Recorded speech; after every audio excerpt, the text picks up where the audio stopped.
Hey there, what's going on? Welcome back with me, Nathan. In this video, I want to show you how to configure and use MCP servers in Claude Code.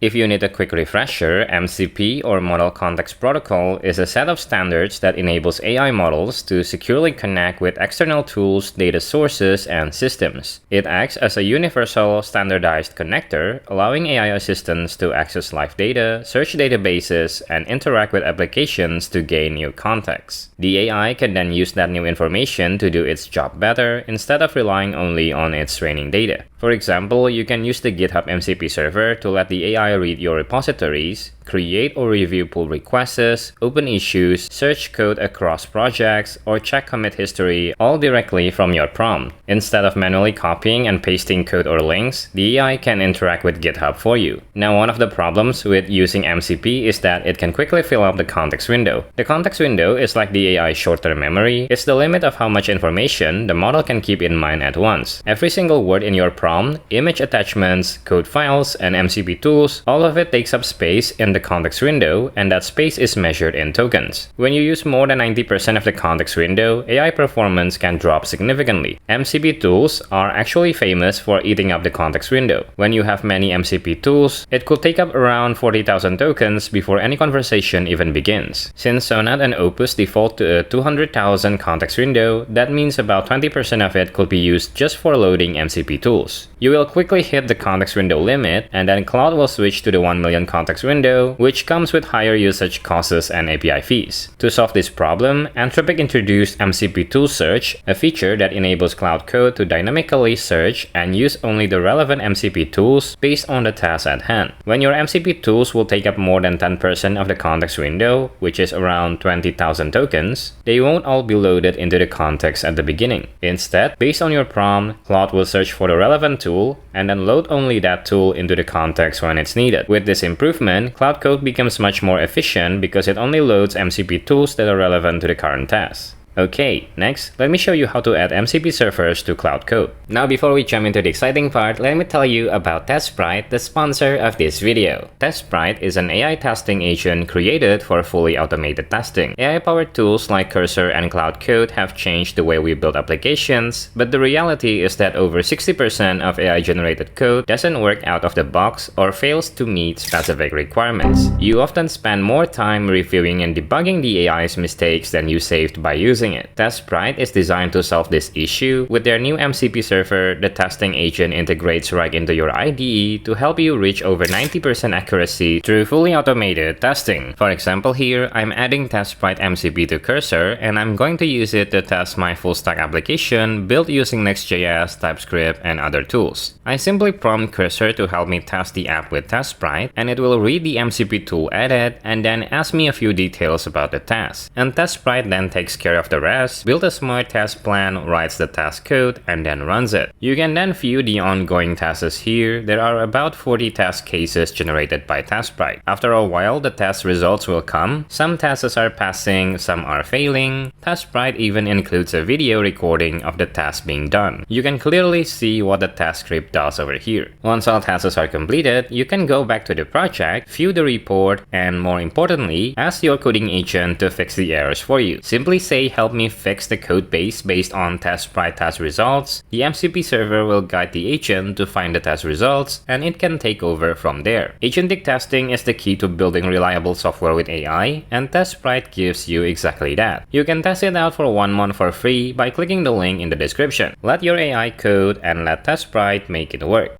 Okay, to install MCP servers in Claude Code, you can use the Claude MCP add command, which will write the configuration to your computer. There are 3 different ways you can connect to MCP servers. The first is through HTTP server, which connects to a remote server. And then the second one is through remote SSE server, but this one is deprecated, so avoid unless you have no other way. And finally, you can connect using standard input-output transport, where the MCP server is run locally on your own computer. This is useful when you need to run things locally, such as when working with a local database system. One more thing you need to know before installing MCP servers is that you can select the scope of the installation, which limits who can access the tool. The default scope is local scope, where the MCP is installed on your root folder, only for one specific project. When you want to install in this scope, you don't have to explicitly mention the scope. And then there is the project level scope, where the configuration is added to one specific project so that everyone who works on that project can access the tool. And finally, the user scope will install the tool globally on your computer, making it accessible across all projects. There is also a short guide on which scope to use, but usually it's recommended to install MCP servers in project scope for better management. You can add the MCP configuration in Git, and everyone who works on the same project won't have to install it manually on their own computers. For example, suppose you want to install the Context7 MCP, which provides the latest documentations for most developer tools. When you sign in to Context7 website, you will get this instruction to install the MCP in different tools. But for Claude Code, the instruction is quite similar to the docs, which is to use the MCP add command. You can use the local stdio or remote connection. Let's go with remote for now. Copy the command here, and then in your terminal, paste the command. But before we run it, let's change the user scope to project so that it will be installed on project level. Okay, press enter, and now the MCP is added to the current project. I can open the project in VS Code, and then we can see the JSON configuration for Context7 over here. Now there is also an API key that you can get from Context7. It provides more limits, so back in Context7, you can generate a free API key here. Just name it as Claude Code or CC. Once the key is generated, copy it and then paste it into the API key property. After that, go back to terminal, and if you run the Cloud MCP list command, you can see that the MCP isn't found yet. This is because we haven't enabled Cloud to search for MCP servers from the current project. To do so, we need to run Claude Code at least once. And now it asks us if we want to approve adding MCP configs from this project. You can simply enable this and all future MCPs added to this project. Okay, if we run the /mcp command in Claude, we can see that the Context7 MCP is now active and ready to use. Let's try it out. I will ask Claude Code how to install Tailwind CSS in a Next.js project. Let it process the request, and after a while, Cloud will ask for permission to use the MCP tools from Context7. You can allow it only once or always. I will select always allow. Once Cloud gathered all necessary information, it will respond with the latest method to install Tailwind in a Next.js project. The version listed here is Tailwind 4, which is the latest version at the time of this recording. So that's basically how you can install MCP servers in Claude Code. You can use the Cloud MCP add command and then provide relevant options to the command, such as transport method, scope, and API keys or other authorization tokens. Next, let's try to install the DBHub MCP server. This MCP is used to let coding agent interact with database system. You can use this to access SQL-based database such as Postgres, MySQL, and others. Head over to the installation docs and then scroll down a bit, and here is the instructions for Claude Code. There is local and remote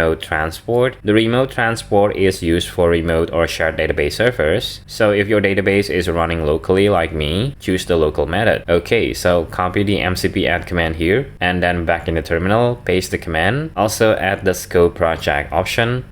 Okay, DBHub is now added to the current project. If we open the JSON file again, we can see the configuration. Now I have my SQL running locally. There is a small database for a pet shop called Petco. It has tables for customers, products, orders, just a simple e-commerce database. I have to adjust DBHub configuration, change the DSN option from Postgres to MySQL, and then the user will be root with no password. This is fine for testing database locally. You can adjust this to your own credentials, save the changes, and then it's time to run Cloud from the terminal. Run the /mcp command again, and this time we can see 2 MCP servers are active, both Context7 and DBHub. So let's test out DBHub. I will say find the Petco database and describe the tables for me. Claude will first ask for permission to use DBHub MCP tools, so just allow that. Okay, it found the database and described it here. There are column names, types, nullable, and default values for all 4 tables. The relationships of the tables is a pretty standard e-commerce schema. So next, I will ask it which customer has the highest orders. Claude will proceed to execute SQL statements using the MCP, and then it found the customer with the highest order here. Okay, I will ask it again which product is the best seller. So the best selling product is the dog food, 7 units sold, $400 in revenue. It also shows the other product sales data, which is very helpful. You can also insert data to the tables with DBHub. For example, I will ask Claude to add a new customer named Joel Nord. The email is joelnord@mail.com. Let it process the request, and now a new customer is added to the table. If we open the database again, we can see the new customer in the customers table, which is awesome. So that's how you can use the DBHub MCP server and grant AI access to your database. It's pretty useful when you're working on the back end, as it helps you debug queries, inspect tables, and quickly validate data. Finally, let me show you how to add the GitHub MCP server so the AI can access your repositories, make commits, read issues, and create pull requests for you. In the MCP server repo, there's already a guide on how to install it on different tools. Just find the Claude Code guide in the README file, and in that link, you will find the installation guide. It's basically just run the MCP add.json command, which accepts a JSON object as the parameter. So let's copy this and then paste it into the terminal. Don't forget to add the scope project option to install it on the current project. Now if we open the .mcp.json file, we can see the GitHub MCP configuration. The next step is to add the authorization token. This requires a personal access token or PAT from your account. To create a PAT, head over to your GitHub profile picture on the top right side and then select settings here. Next, scroll down until you see developer settings. Here it is, so click that and then select personal access tokens. There are fine-grained token and classic token. The classic token is used for general purpose. The fine-grained token is a more recent addition. It provides better security and permission control, so let's create that one. Next, enter the token details such as the token name and then the description. For the owner and expiration date, you can leave it at the default and then grant access to all repositories in this account. Now for the permission, select administration for creating and managing repositories. It's useful when you want to fork repos,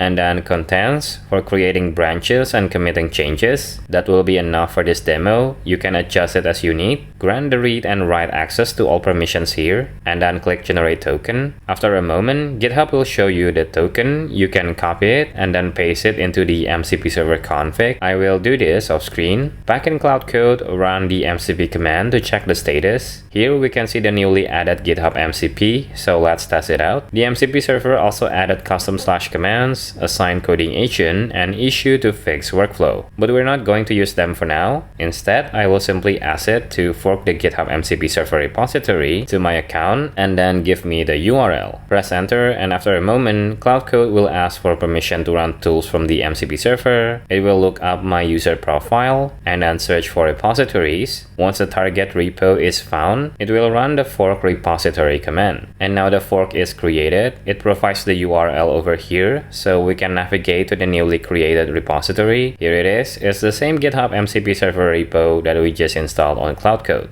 Now, if you want to uninstall MCP server, it's also very easy. All you need to do is run the Claude MCP remove command, followed by the MCP server name. For example, let's say I want to remove the GitHub MCP server, so just run Claude MCP remove GitHub, press enter, and the MCP is now removed. We can go to the .mcp.json file and see it's gone here. You can also just remove the configuration attributes on this JSON file manually, and that will also remove the MCP from Claude Code. And now we have come to the end of this tutorial. Now you know how to set up and use MCP servers in Claude Code. I hope you all enjoyed today's video and get some value out of it. Let me know your thoughts in the comments below. I'll join the conversation and reply as often as I can. If you're new to the channel, my name is Nathan and I help you learn how to code and use AI tools. Make sure to subscribe if that's something you find useful. Don't forget to turn on the notification bell, like this video, all the good stuff, as it really helps this channel to grow. With that being said, thanks so much for watching until the end, and I'll see you in other videos. Bye!